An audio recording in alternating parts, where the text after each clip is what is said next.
category sorting. And it can be an individual activity that's done by the person themselves. It can be done with family members.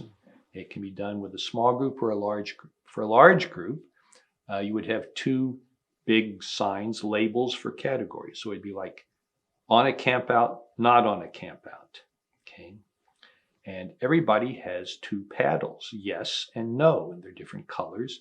It can be something simple like a paper plate with a tongue depressor or whatever. And of course, you want residents to make those as an activity. That's another story.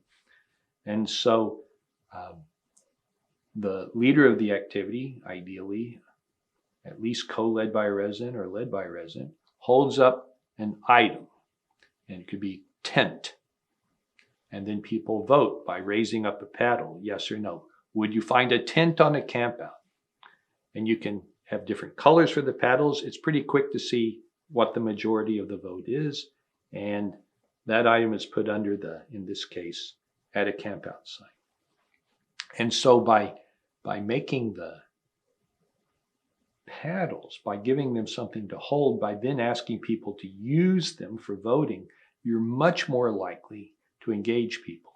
Also the content, you want something that's kind of weird and off the wall to get people to kind of stretch their mind.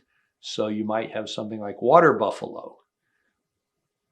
How many times have people thought about the connection between camping and water buffalo? Probably never. And that's the point. It's funny. It's pleasurable to stretch our minds, to create new associations. Also, you want something that's controversial. So you would put up a sign that says mother-in-law. And you're sure to get a lot of discussion and a split vote, and people may change their minds.